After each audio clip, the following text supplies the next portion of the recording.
This is the spoiler review for Guardians of the Galaxy Volume 3. All right, let's get right into it. If you want to hear the spoiler-free review, that is up by the time you're listening or watching this. But this is the spoiler-heavy review. So, look, we both loved, spoiler alert, we both loved Guardians of the Galaxy Volume 3 quite a lot. But let's talk about some things just sort of chronologically about it and just like getting into more detail here. I had mentioned in the spoiler-free review, I didn't like the sort of forced perspective shooting or that like fisheye lens shooting in the beginning. It's close up. It's a close up wide angle shot. So when in photography you get a wide angle lens, it kind of gives the fisheye effect in order to see the landscape more. Right. But when you are close to it, it kind of distorts your face a bit. It's like that one Busta Rhymes video. Yeah, exactly. Yeah, Exactly. if I can't remember the name of the song, but yeah, like it's like that. And it is a very unique shot. It is a shot that is, usually just kind of goofing off and having fun. Sure. Which is what it's used for in those scenes, right? Like it would be ridiculous in like a quieter scene. Right. But it's actually really, really well done, especially in the last major fight scene with everyone. And it's so very unique. It's a unique look. And because that's essentially just another big CGI fight, right? Yeah. And full of like faceless monsters. But it's done with a certain style to it that makes it fresh it's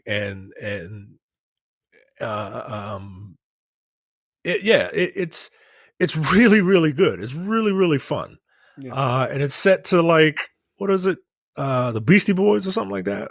Was it set to that? Yeah, man. It's very unique. I really dug it. Yeah, look, it's interesting. Like when they had Adam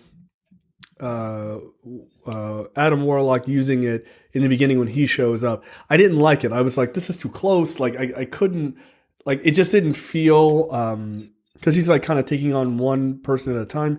It just didn't feel like it was working. But like he used it a couple times throughout the movie, and every single time after that, it got better and better. And then that big hallway fight scene, it was just like clearly James Gunn from the jump was like, we have to do it this way. This is going to be the pinnacle sort of action sequence. And it was dope as hell. So it was a thing I didn't care for, and then I ended up absolutely loving just because it was used better. Look, we'll talk about Rocket's story in a moment. I do want to talk about the High Evolutionary. That performance was fantastic. It was fun. It was despicable. Does he go down as one of the best MCU villains in your opinion? In terms of pure villainy, he's a character that really stands out. Right. Everyone loves Killmonger, but like you can kind of see where Killmonger is coming from, and like some of us who are a little extreme, they're like, he was right, right? Thanos obviously is a great villain. I think Thanos nails the I'm a bad guy, but I think I'm a good guy thing. Mm-hmm. Good guy in his own story type of thing. Yeah. The High Evolutionary in this movie is he's not even like I'm a bad guy, but I think I'm a good guy. I'm a despicable human being that thinks he's God. And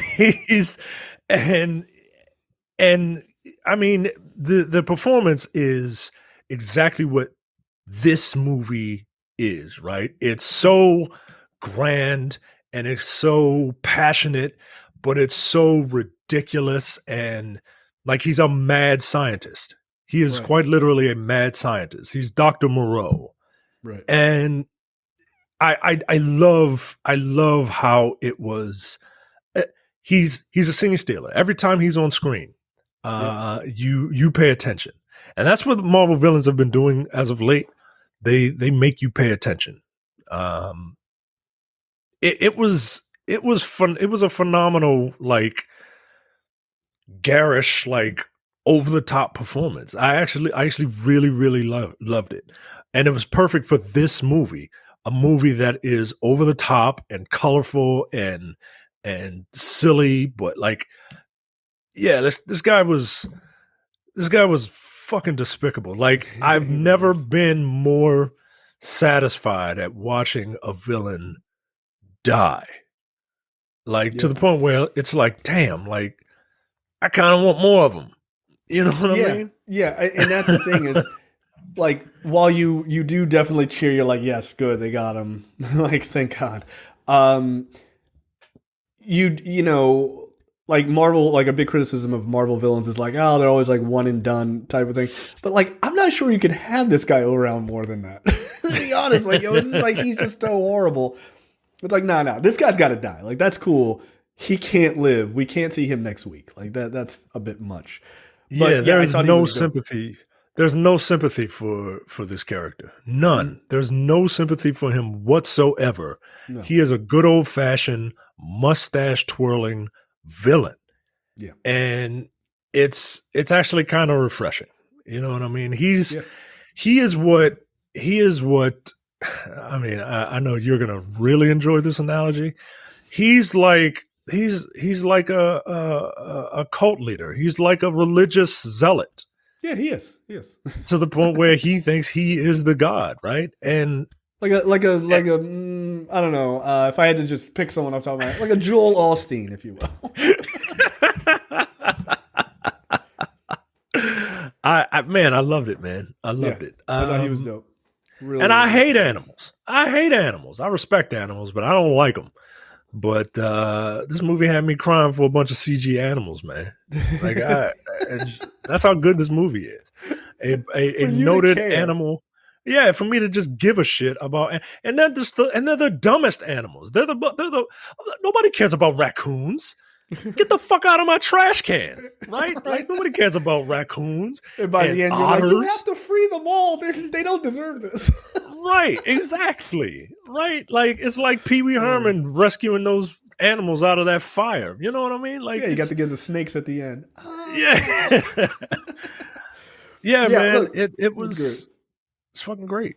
So I do want to talk, like, a weird thing about sort of an offshoot of the animals is the creature design, right? Of these other sort of animal hybrid monster god guards that they had at the end that had like an octopus head or like a pig head or whatever.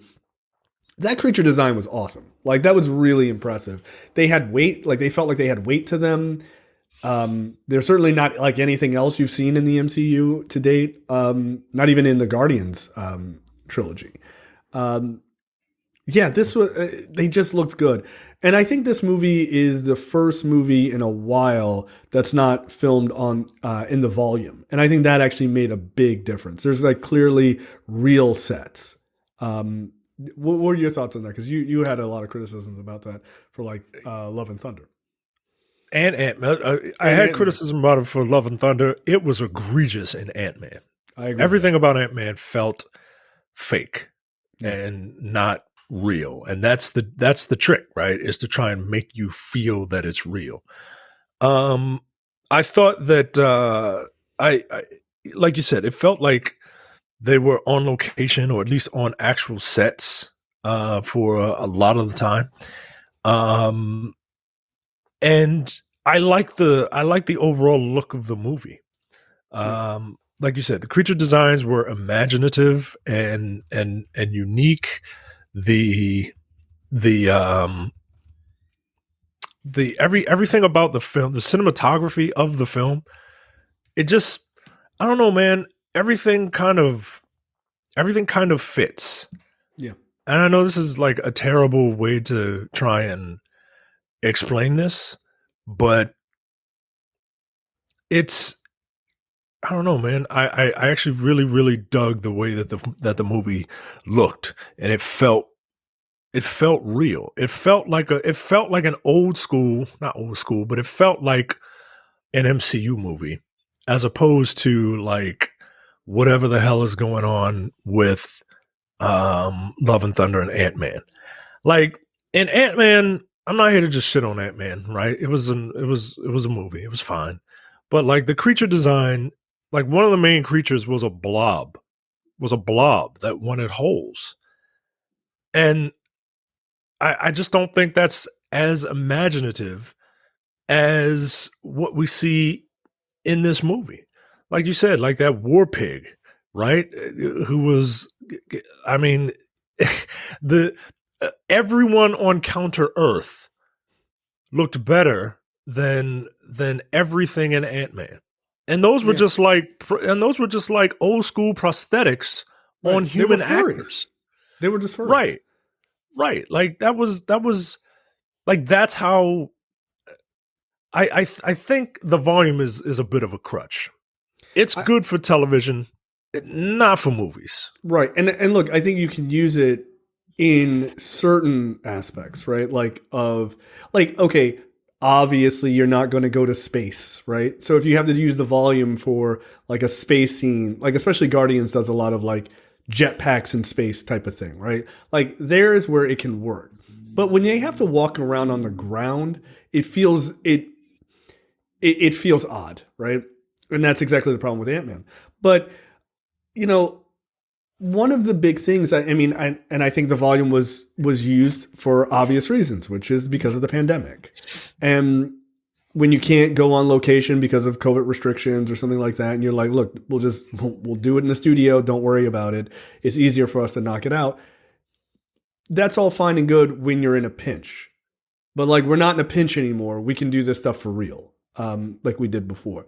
And, you know, there's been a lot of talk about like, is the MCU dead or, you know, no, I think this proves it is not. Now, this is obviously Gunn's last stuff. So, you know, you don't have any more from him, but I'm not sure it's dead. I think this movie showed that the magic is still there. You can still get pulled into this stuff heavily. And those relationships still matter. And that's going forward. That's all you need to do. Remember the relationships, remember the things that made people excited to go see these characters previously, put them on real sets and, you know, do the real shit. I think that makes a big difference. So the evolution of each of these main characters is excellent to me. Yes. Some get a little more than others, right? Like I would have loved for Drax to. I like what they did with Drax, but I would have loved it if he kind of got a little more, right? Like the whole point of Drax was he was doing this to avenge the death of his family, and he found this new family that he cares about. And I love the fact that like Drax is like, if we could have seen Drax in flashbacks before he became like the Destroyer, Right. like, because this character is a family man, right? And he's essentially like Space Punisher with knives, yo. Like and I would have loved to have seen that. I think that would have really made it hit home the fact that he's incredibly good with kids. And even Nebula's like, I need you here because like you were meant to be a dad.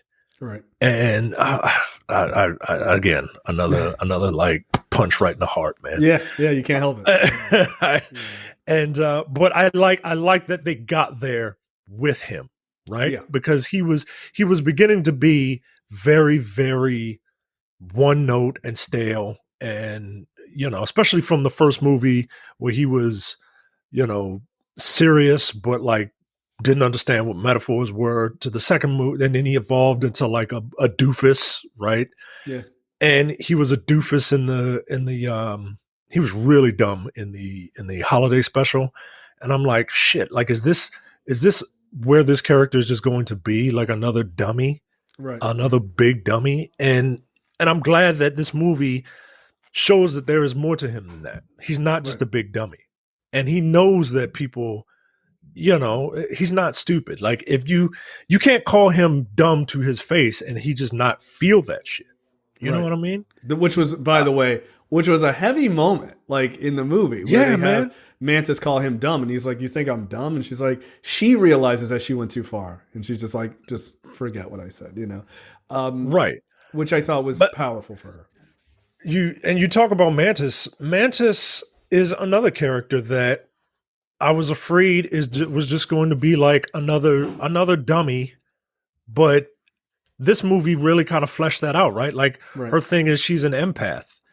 And in this movie, you kind of see like, hey man, like I can't keep taking on all of this negativity from people. I can't be the one that has to heal you of your trauma. What about me? Like, what Right. am I supposed to do? I can't that's why I don't know how therapists can do it. I can't take in all that from all those different They have people, all this. therapists. They have therapists. Right. You have to, They right? have to. You have to. And I love that this movie is, you see her lash out a bit. She's like, yo, what the, like, come on, man. Like all you can't just do that to people. I love it. And then the fact that she's just like, look, I can't take this anymore. I need to go out on my own. I need to do my thing. I need to figure Right. out what I want because I'm helping all these other people and I got to help myself. That's healthy. That's the most healthy thing I've ever seen in a movie in a long time. Yeah.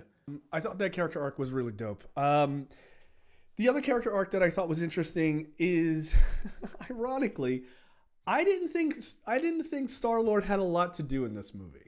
Incidentally, like they definitely made the first two movies very much a Star-Lord centric story. But I mean, obviously, this movie was Rocket centric, which is fine. But I think of all of the characters, he was kind of set to the side. Probably him and Gamora were set to the side the most, which is just kind of funny because they're so central to the other two movies. But I actually like that. I like that they gave these other characters a time to shine. And Pratt's character does get an arc. It's actually a very good arc ultimately. But yeah, I did find that there was a lot of times he was just like, we need to go save our friend. It's like everyone else had these like emotional like moments, and he's just like, let's go back to the action. That's all he had to say, which I thought was funny. But he's still a bit depressed and reeling from the fact that the woman he loved died, and here is this other person who looks like her, but has no interest in him. I found that, and him sort of having to actually grieve about it, I thought was an interesting way to deal with him. Yeah, it must be hard to grieve when the person that has died is literally right in your face, and it's got to be frustrating. I know, I hear what you're saying. I think that Star Lord has been his role in this is more of audience surrogate, more than the previous movies, and I thought this was the best I've seen Zoe Saldana as Oh, Gamora. easily, I easily. love this version of Gamora. Um, it's so different from the Gamora that we've seen in the previous two movies. This is actually more in line with like The how comics. Gamora is in the comics, just like ruthless. Um, but even then, she still gets to evolve as a character, and I love that she didn't just fall in love with Star Lord. I love Right, it. because that would be fucking lame. Like, That would be weird. That would be super odd. Um, and that wouldn't be what that character is now. So I absolutely love what they did with it. Um, Another person who was pulling that weight was Karen Gillan as Nebula. yeah, Nebula was kind of like the Star Lord of the previous movies. Like she was kind of the character that she's kind of a POV character, and I think she helped. While I think Rocket's emotional story carried the movie, I think her character carried the movie from plot point to plot point to plot point. Yeah, to that's try and get largely us where true. we need to Look, be. she's also like, let's get real. She's the reason everybody's gonna cry in this movie. Her reaction to finding out that Rocket is still alive is the point in the movie that you will break on. Because Right. she has been a hard ass through all of those movies, through all the Guardians movies, into Infinity War, into Endgame, all of that shit. And she has the first true emotional response, and you're just like, fuck, I'm done. Like, it's when she holds her mouth because she's so emotional that Rocket is alive. That's when I was like, I don't have enough tissues for this fucking movie. Like, god damn it. But it was great. It's a great arc. Look, I'm not gonna say that like Bradley Cooper deserves an Oscar nomination. I think people do that a lot. Like they like a performance and they're like Oscar nomination. Like no, I don't think Yeah. he deserves an Oscar nomination. What I do think is that he was incredibly good in this movie. The Rocket was incredible in this movie. He was. Again, to make you care about characters that like don't exist is a phenomenal feat, right? Like because emotion is all in the eyes, and like that's why babies and of any species have these like gigantic eyes and these big facial features because like there's something about our brains that make us like go oh right And it makes us want to and protect them too. That's a big thing. right and that's what was done with these animals in this movie. Like they have these big gigantic glassy eyes and they're so sweet and it's like going into like but they're all like deformed, right, in some sort of way. It's like going into like it's like going into a hospital and you see these children who have been dealt a bad hand, Right. and it's just like, yo, I can't like I want to protect you, right? Like there's a reason why one of those animals was in a wheelchair, right? There's a reason why absolutely. those animals were in like these prosthetics, because that is the thing that it is trying to invoke in you, and it worked, man. It fucking worked. Yeah. I his whole entire story, which was it was beautiful and it was tragic. It was I I can't believe that I fell in love with a coon. A coon. That coon needs to be on TV more. I loved it. A self-identified coon by the end. Right. Right? And that's a great arc for that character, right? Is the entire time people are referring to him as a raccoon. He's like, what's a raccoon? Like, fuck off. And then like Thor calls him a rabbit. Everybody is calling him all these things that he's denying, and it's like that's a part of like his gruff, right? And then when he finds out what he is because of his backstory, he finds out what he is. He not only comes back and kicks ass, and it's great, but he then no longer identifies as Rocket, but as Rocket Raccoon officially, which is pretty fucking dope. Like, to just give him the second part of his comic name, they took us through this emotional experience across these 3 or 4 movies. Brilliant. Like, just and it was earned. It was earned. It was earned. You know what I mean? Yeah. Like he earned his comic book name. Like that's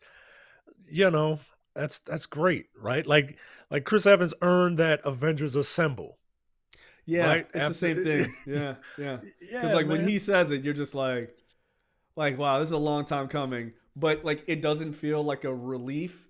It is just pure joy in that moment, right? Like you're not like, yeah, man, we got over the finish line. You're like, no, fuck yeah, let's fucking run it again, So, I mean, just the moment like after he comes back and they have that hallway fight scene, and he's like everybody gets their moment, which I just thought was just phenomenal from an action sequence perspective. Like everybody gets their moment, and then Rocket gets his moment, and he like they even like literally have him jump in the air and they slow it down so you can see him like, and he's just like, hell yeah, like it feels like good to be back as himself. And I was like, god damn it, this is so good. Like immediately I was like, well, I'll be seeing this again. Like it was just awesome. Like they really do give you a chance to root for everybody individually, for all of their arcs. Everybody makes it. It was just dope. It's just dope. And that doesn't happen, especially in comic movies. You just don't get that level of heart and character development and things like that. You just generally don't get it. They either don't have powers in the beginning of the trilogy, let's say. They get powers by the end of the first movie if it's in the 90s. And then they go on a big adventure, and then they kind of taper down in the end.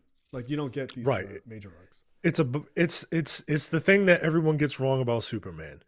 It's the thing that a lot of people get wrong about comic book movies. They think it's about the powers, right?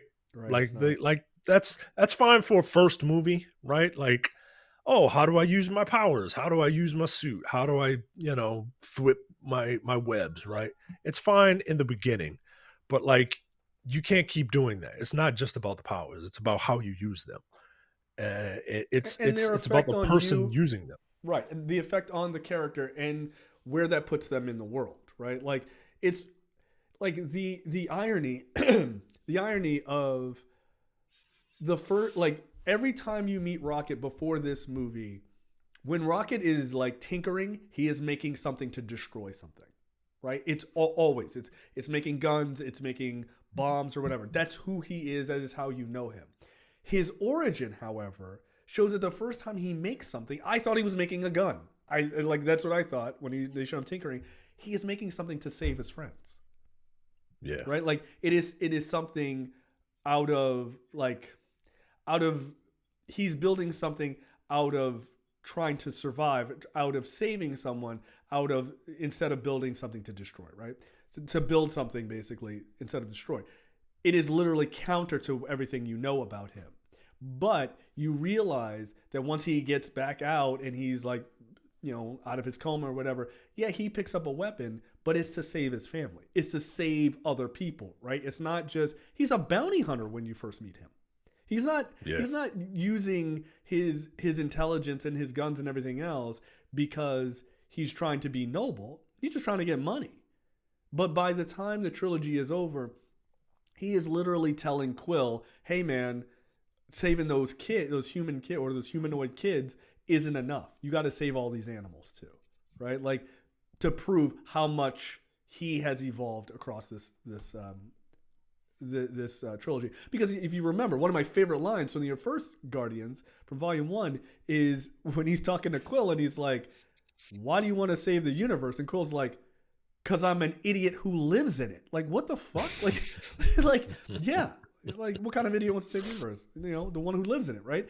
And now, here you have him just saving a bunch of animals that aren't intelligent, that aren't, don't have a benefit to him. He's just saving them because it's the right thing to do.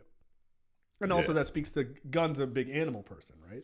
So, that's also Gunn's message about animal testing and animal abuse and things like that, which, I guess it's woke because he cares about something, but like, it's intelligently done. Jim, there's one character that we haven't really talked about, and I think that's for good reason. Will Poulter is Adam Warlock. It's not what I thought Adam Warlock would be. Look, I'm not some big like Adam Warlock fan, but everything that I've seen of Adam Warlock, he's kind of like arrogant space Jesus. Yeah. And he's just kind of like an arrogant dummy in this, like another blonde idiot. Yeah. And I wasn't he's basically just like a means to an end. He's like a Deus Ex Machina in this movie. He's a thug, a goon. And while he had some funny lines, I don't know, a little disappointed in what that character could have been. But yeah, I agree with you. I would agree with you. I think that character, I think that character is going to end up being something much more important later on. Maybe not as important as he is like in the original Infinity Gauntlet saga, but I think they'll end up giving him a little bit more to do later on. Look, he was fine. I didn't really care about that character much at all because it really wasn't his story. Like, in a weird way, like, he wasn't really needed. That's what I'm saying. Like, he wasn't needed. If you're gonna put if that character is a big deal for people, and he just kind of like you didn't need him. Quite frankly, you didn't need any of the Sovereign. No. Like, No. It was only leading up to the reveal of Adam Warlock, and it was like I didn't need him there. But you've got Star Fox, you've got a number of the Eternals who's still around, like very spacefaring kind of characters. I think you're gonna see an interaction with them. I think that's likely what you're to see. But I don't know. Like maybe you get more Guardians. I think you get them popping up in things. I don't think you're getting any more Guardians movies. I don't think any director wants to try to touch anything in this trilogy. Like trying to go forward with that. I don't think so. I don't know. I don't. All I know is these endings for these characters, like the way they said the finality of this is perfect for me. Yes, I agree. And the only one I could see coming back, because they alluded to it at the end, is maybe Star-Lord, but yeah, he'll be back. I think these characters got to be gone for a while. And and quite frankly, I'm totally fine if these characters don't come back. There's another spacefaring family that I think can take over if you right? if you need a family maybe of 4 to get your space fix on. Sure. It's amazing to me. After seeing Ant-Man, I was worried about what Fantastic Four could be. And now seeing this, I'm excited for what it could be. And it all goes to show you, like, it really does depend on who is writing and directing these things. Absolutely. It always has. Because, yeah, man. But yeah, look, this movie's great, man. It's a lot of fun. It really is. It's emotional. It's fun as hell. It's funny. It's genuine, which I think is important, and it looks good. I don't see this movie not doing well in theaters. I think it's going to do well. But the one thing I will say before we get out of here, look, if you have any level of concern about whether Gunn can get Superman, your concerns are done. Like if I can get the level of emotion and like character like draw in as the audience in a Superman legacy movie as I get in these movies, I'll be extremely happy. And look, it leads me to believe though, like I got to tell you, just who James Gunn is. If I had to put a guess, if I had to like put my money on something as a villain, I think you get Parasite first. That feels like a creepy, weird enough, gross villain that he would want to try to take on. Yeah, and you know what? Parasite, he could leech the powers of Superman, and then the movie can focus on it's not the powers that make the man, it's the man that makes the powers. Bingo. There you go. Because even the powers in the hands of the other person in another person isn't the same. You can't just make another Superman, right? It's like you can't just make another Captain America kind of thing, or another Steve Rogers, so to speak. If I had to put my money on it, I'd bet it's Parasite, because that just feels like a creepy, weird, trauma-like villain that he would go with. That could be really fun to do, right? Because you've never seen him live action. So yeah, check out the spoiler-free review of Guardians. If you haven't, to sort of tie in for our deeper thoughts on it as well, along with this. And we'll see you guys next time. See ya.